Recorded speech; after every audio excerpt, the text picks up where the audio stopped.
Gerą dieną, vyrai ir moteris. Tai va, šiandien galvoju pasidalinsiu naujausią Kauno apylinkės teismo, Kauno rūmų dokumentų klastojimo ir bylų klastojimo ypatumais. Ar jie klastojami ir neklastojami, tai paliksim tai išsiaiškinti Kauno apygardos teismo pirmininko valiai. Ar teisėjai elgėsi teisingai, tai paliksim išsiaiškinti teisėjų etikos komisijai. Ar procesiniai dokumentai tinkamai tvarkomi, paliksime spręsti teismų administracijos personalui. O dabar noriu papasakoti tai, kas buvo įdomiausiai teisėjos Agurkienės byloje. Tai kaip žinote, Liepos 11 vyko teismo posėdis, kuris buvo atidėtas neterminuotam laikui. Ir po kiek laiko buvo gauti šaukimai į kitą posėdį. Tai žodžiu, posėdį atidėjom 5 mėnesių. Sekantis posėdis bus lapkričio 26 dieną. Apie ką jis bus neaišku, dėl ko atidėjo teismo posėdį irgi nieks neinformavo. Jokių nutarčių nėra, jokių motyvų, argumentų, nieko nėra.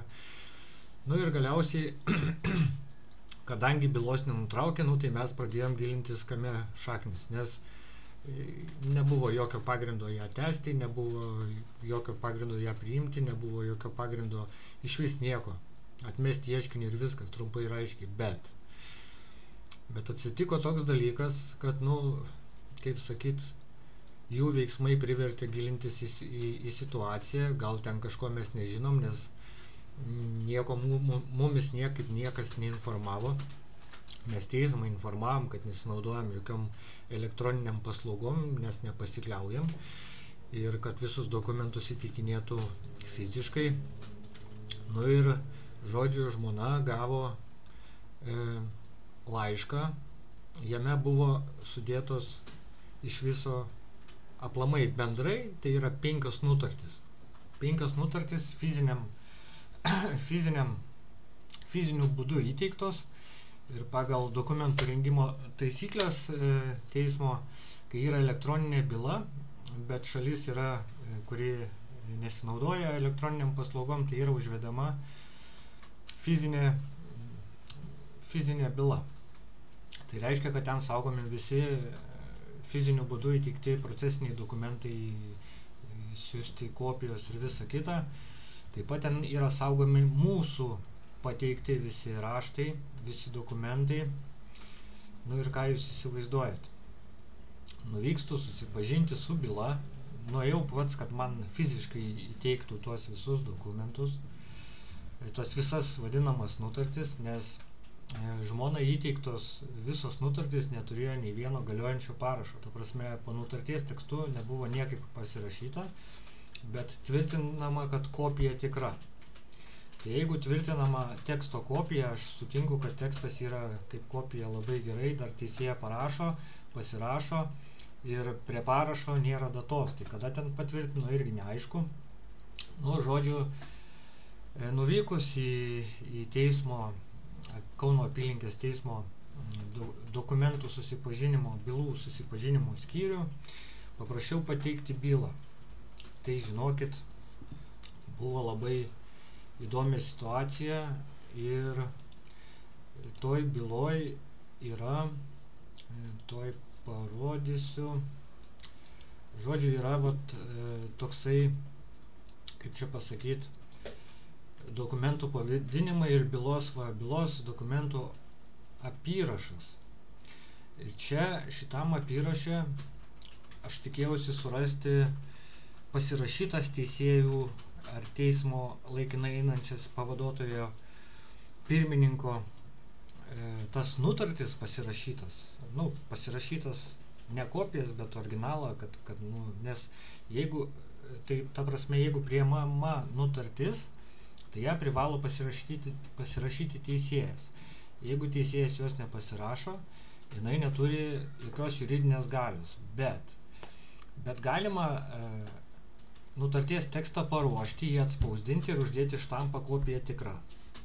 Tada gaunasi, kad ne nutartis tikra, bet kopija tikra teksto nutarties, po kurio nepasirašė teisėjas. Taigi nuvažiavęs į dokumentų valdymo tą bylos susipažinimo, žiūriu žurnalą, noriu susirasti tas 5 nutartis.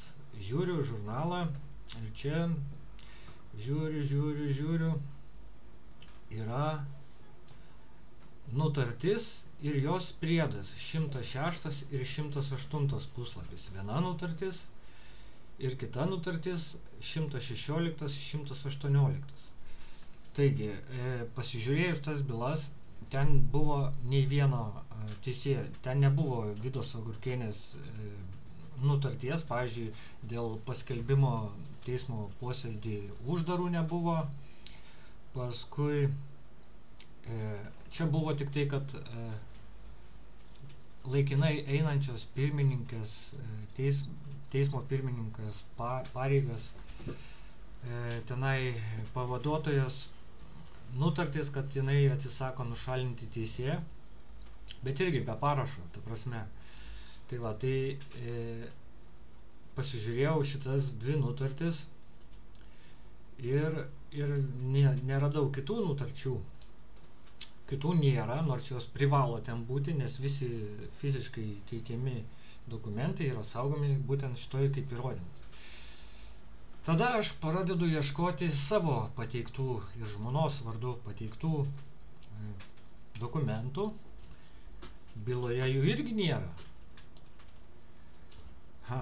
Galvoju, tai kaip gali būti, kad mano pateiktų ir žmonos pateiktų dokumentų, kurių kopijas turim su žyma gauta ir pareigos vardas pavardė, kas priėmė, dokumentų numeris, čia jų nėra. Kaip įdomu. Tada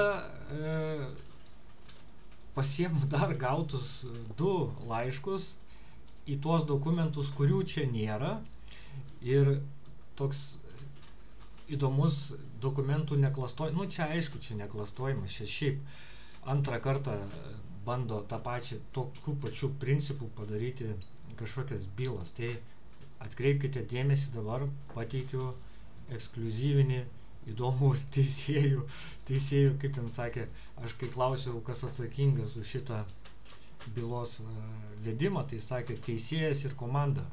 Tai va, tai bet dabar ir sekretorė atostogauja, ir teisėja atostogauja. Tai žiūrėkite, va čia pasirašo Ingai Vilčinskienei, Kauno apylinkės teismo Kauno rūmai, elektroninio dokumento nuorašas. Čia va pasirašo, kad kopija tikra, Vida Agurkienė.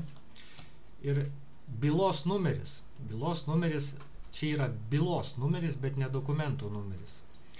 Šitam dokumente jinai čia aiškina, kodėl jinai buvo priskirta, nes šiaip ieškinių bylose, kurios neviršyje 5000 eurų, yra automatiniu būdu pagal Liteko sistemą parenkamas teisėjas.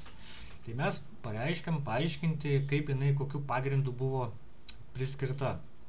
Tai žodžiu, jinai rašo, kad čia Kauno apylinkės teismo pirmininko 21 metų gruodžio 17 dienos įsakymų VA 302 patvirtintos bylų paskirstymo teisėjams Kauno apylinkės teisme taisyklėmis su vėlesniais pakeitimais ir papildymais civilinė byla ir tokia paskirta nagrinėti teisėjai Vidai Agurkienei laikantis minėtos tvarkos.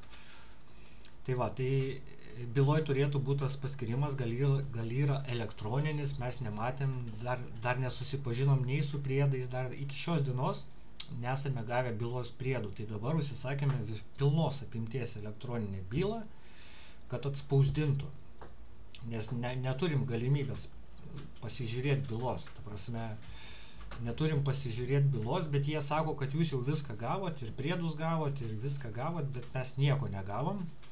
Tai va, čia vienas dokumentas ir kitas dokumentas, va, dokumento numeris, bylos numeris, kitas dokumentas, kita data, va čia yra 28, čia 26, vėlgi toks pats numeris, atsakymas į pareiškimą ir vėl čia rašo, va čia rašo, kad ieškinys ir jo priedai nagrinėjimų byloje buvo pateikti per Lietuvos teismų informacinės sistemos viešųjų elektroninių paslaugų posistemį Kauno miesto savivaldybės įgalioto asmens ieškinys yra priimtas teisėjos rezoliucija sprendžiant ieškinio priėmimo klausimą, ieškinio trūkumo nebuvo nustatyta, nustačius, kad ieškovai turi aktyves paskyras, kurių ištrinti negalim, nes neturim prieigos, negalim ištrinti, bet kadangi turime paskyras ir nėra duomenų, kad jie būtų atšaukę savo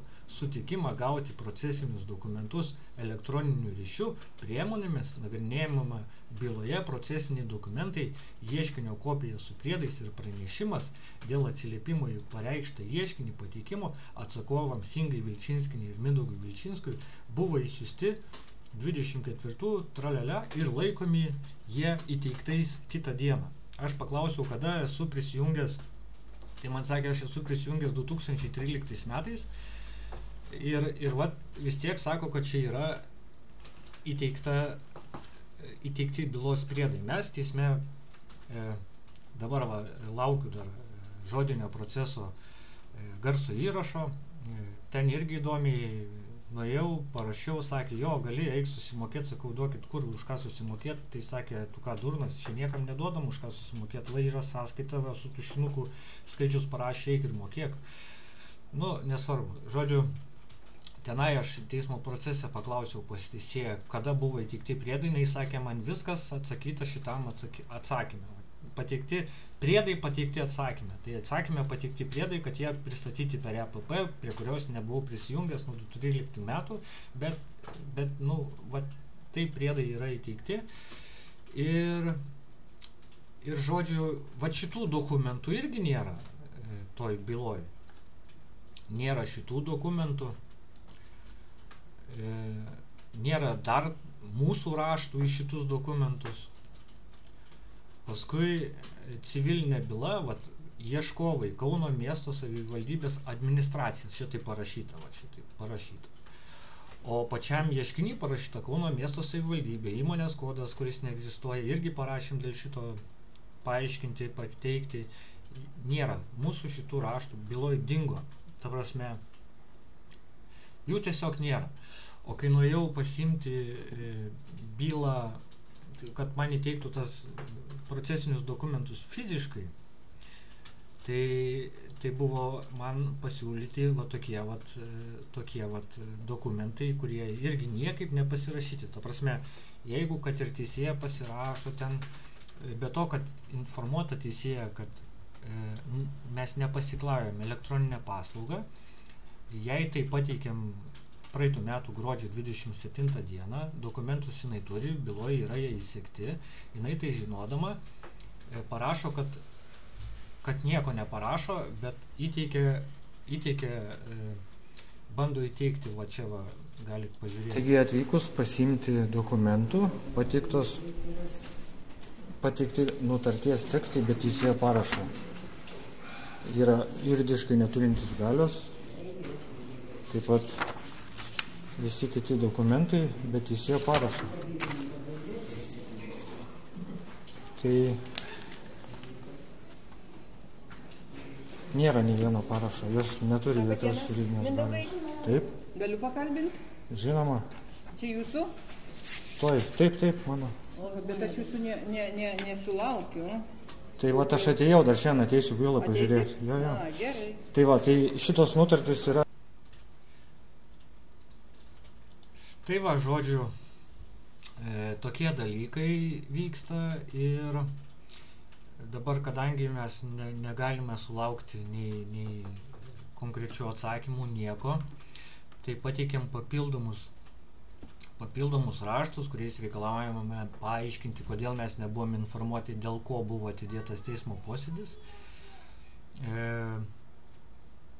Dar ten tokių visokių įdomių klausimų yra pateikta, į kuriuos atsakymų nežinom, kada gausim, nes, kaip čia sakyti, atidėjom pusę metų, nors ten nėra kas spręsti.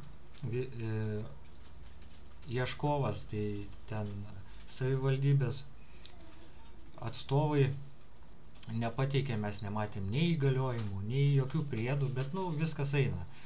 Dokumentai klastojami, varomi viskas į vieną, kaip čia sakyti, tą patį daro antrą kartą. Lygiai tą patį.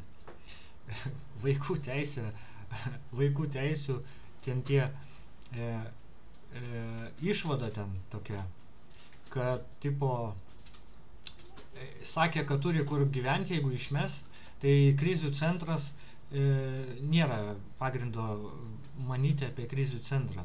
Tai taip išeina, kad šiaip teismas negalėtų netgi išmesti be jokios kitos gyvenamosios vietos suteikimo, šiaip jeigu ką. O krizių centras nėra gyvenamoji vieta, ten yra savanoriška prieglauda. Tai žodžiu, čia tas metodas tas ir tas Deividas Aidukas su savo visais tais bairiais ir visai va šitą va šutvę, va šitą va visą va, kur čia šitas varkės suka, va tokius dokumentus padirbinėja, raštiniai ten padirbinėja, bylose nėra dokumentų, nieko. Tai esmė tokia, kad Tarptautinė teisės ir sutarčių kontrolės atstovybė lygiai taip pat įsivėlė į šitą dalyką, kaip proceso dalis, aš pats esu proceso šalis, aš savo interesus galiu ginti, bet kadangi aš savo interesus labai ginu, tai man teisme sakė, kad mano prašymai pertekliniai. Ta prasme, mano gynyba yra perteklinė. Man net nepateikė visos medžiagos susipažinti ir aš dar esu kaltinamas, kad mano pertekliniai šitie dalykai. Tai va, yra tokie dalykai. Ir toliau paduosim teisėjų etikos komisijai, kaip ir sakiau, teismų administracijai, kalbėjau su teismų administracijos specialistė telefonu, sakė, kad pristato nutartį be nutarties teksto teisėjo pasirašyto, kokiu jisai bebūtų, tai yra keistas dalykas, taip neturėtų būti ir taip toliau ir panašiai, tai viską va suderinom. Ir viskas vat juda, tai kaip sakyt, antrą kartą bando prakišti tą patį dalyką. Aš tai dabar galvoju ir niekaip nesugalvoju. Tai kaip čia vadinasi, pati teisingiausia teismų sistema, čia teismas, čia yra. Pirmą kartą Purvainis sakė, kad čia žmogiška klaida buvo. Žmogiška klaida buvo dėl to, kad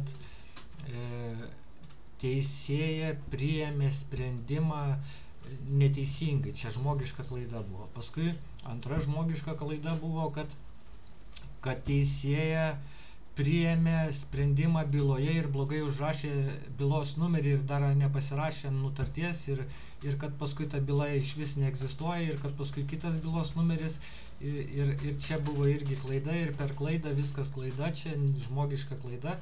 Dabar vėlgi klaida, vėl netyčia klaida, netyčia netaip priėmė dokumentą, netyčia nepasirašė nutarties, netaip užpildė dokumentus, netaip atidėjo netyčia teismą pusę metų, netyčia pamiršo pasakyti, dėl ko atidėjo teismą, dėl kokios priežasties. Ir čia nėra pagrindo nušalinti teisėjos dėl tokių veiksmų, nes čia yra ne jie kalti, čia mes kalti, kad mes per daug savo leidžiame klausimų užduoti, nes klausimų užduoti yra negalima, draudžiama, nes jeigu tu užduosi klausimą, gali susilaukti administracinės baudos. Tu negali užduoti klausimą. Va, tu turi viską, ką tau duoda, tu turi tikėti ir nesiginčyti, nes tai yra mūsų tarnai, jie tarnauja mums, bet jie mums aiškina, kad jie daro taip, kad, žodžiu, taip ir anaip. Tai va, toksai teisingumas, tęsime toliau čia tą narpliojimą, pajungta daug labai žmonių. Visi mes draugiškai analizuojam tiek čia, tiek Vilniaus, tiek Klaipėdos, tiek dar kitokių kraštų, tiek pašto problemas. Aš jau žinokit, buvau su paštu irgi ten įdomi, paskui papasakosiu. Buvo įdomių dalykų. Tai va, tai žodžiu, tokie teisminiai procesiniai dokumentai, tai dabar laukiam, kol grįž teisėja ir teismo sekretorė iš atostogų, o kol jos grįž, mes ruošiame toliau raštus, kad jie turėtų grįžę ką veikti, nes reikia mums atsakymų, kur dingo bylos medžiaga, kur mano pasirašyti ir žmonos pasirašyti dokumentai dingo. Van matot, kaip va šičia yra priimta, va šitas čia va priimta, bet čia per EPP, bet pavyzdžiui, kur yra kiti dokumentai tokie, kur mūsų pateikti ir man sako, tai ko tu čia reikalauji iš mūsų, kad mes pasirašytume vardas, pavardė, kas priėmė. Tai vat paskutinius, kur dokumentus padaviau, vėl nenorėjau pasirašyti. Aš turėjau parodyti teisiškai jos pareigą priimant dokumentus, dedant tikrumo žymą, kad turi būti pareigos, vardas, pavardė. Nes kai uždeda tik štampuką ir dokumentas dingsta, tai paskui, o kas priėmė? Nežinau, o kas, me. O kai padeda parašą, kas priėmė, tada viskas aišku, pas ką galima paklausti, kur padėjai dokumentą. Pametėjai, bet aš nemanau, kad galėjo teismas pamesti dokumentą, jeigu surengė du atskirius dokumentus su be jokio numerio ir šitų dokumentų byloj net nėra, fiziniai byloj nėra, nors jie įtikti fiziniu būdu. Tai va, tai čia yra visai ne dokumentų klastojimas, visai čia yra viskas netyčia, labai daug turbūt turi darbo, tai susipainiojo 5 kartą ar 65 kartą, netyčia nežino dėl ko teismą atidėjo, pamiršo pasakyti, nes turbūt nuo atostogos anosios buvo. Tai va, tai tokie reikalai. Tai pasakykit savo nuomonę, ką jūs manot, kaip čia taip gaunasi, va, kaip čia taip, čia gali būti atsitiktinumas, ar čia tyčinis dokumentų klastojimas su vieninteliu tikslu antrą kartą padaryti tą patį, nes pirmą kartą viskas buvo tas pats.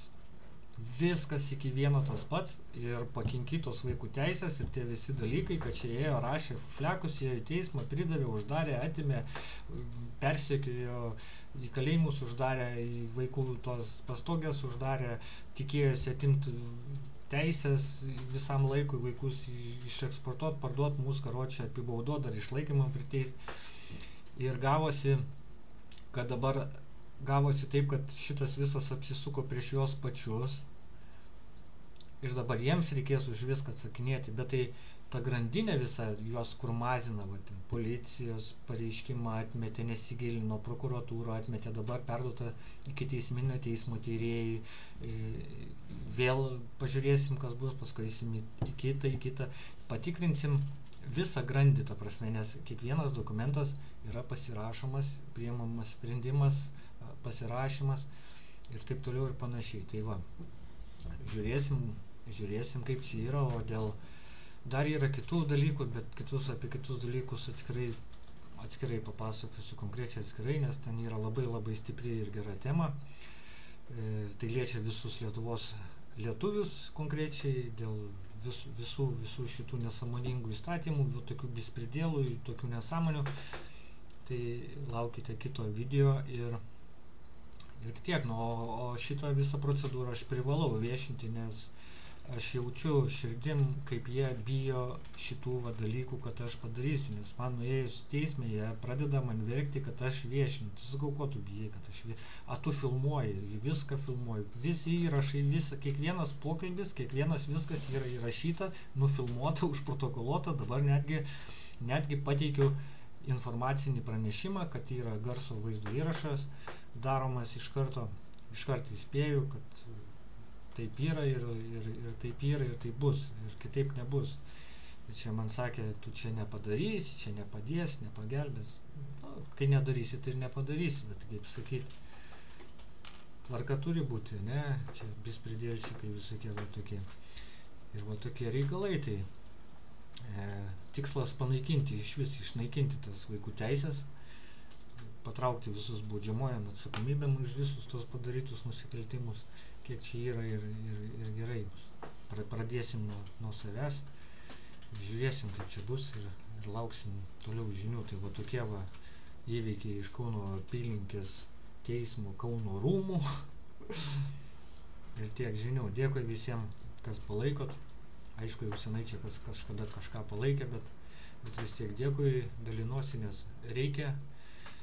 Viešinkit, dalinkit, rašykit komentarus, kaip čia jūs galvojat, ar čia normalu, ar čia atsitiktinumas, ar čia yra specialiai tai padaryta. yra specialūs teisėjai, kurie va taip va jiem paskiriamos bylos susidoroti, užvartyti, uždaryti ir taip toliau ir panašiai.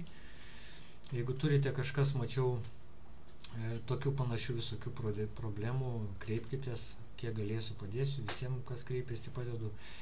Mačiau dar atsiliepimų teismo tam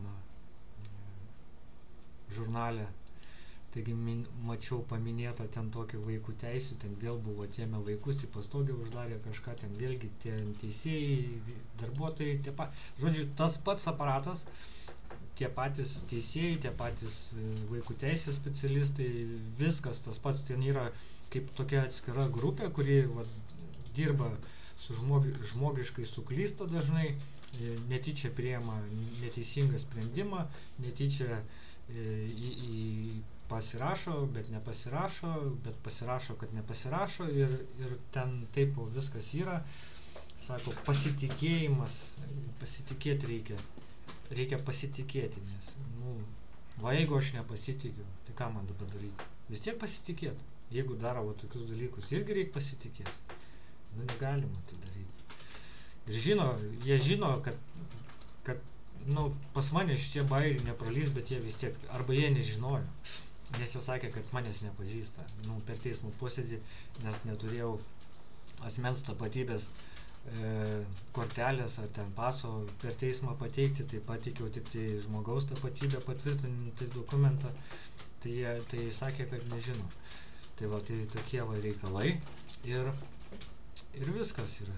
Žiūrėsim, lauksim, žiūrėsim, kaip jie vartysis iš viso šito brudo, kaip sužiūrėsim, kaip veikia teisėjų etikos komisija, ar reaguoja į tokius dalykus, pažiūrėsim, kaip veikia teismų administracija, kuri prižiūri dokumentų valdymą ir visą kitą dalyką, pasižiūrėsim Kauno apygardos pirmininko reakciją į šitus bairius tokius, veikia jie ar neveikia, ar jie daro, ar čia nedaro, ar čia tik tai yra komercinė nauda, tenkinti kažkieno norus dėl to, kad ten kažką įvaikinti ir tuos pinigus gauti, ar ten parduoti, įvaikinti ir dar ten kažką. Visą tai įsiaiškinsim ir visi žinosim, ne? Tai va, tokie reikalai, tai tiek. Viso iki.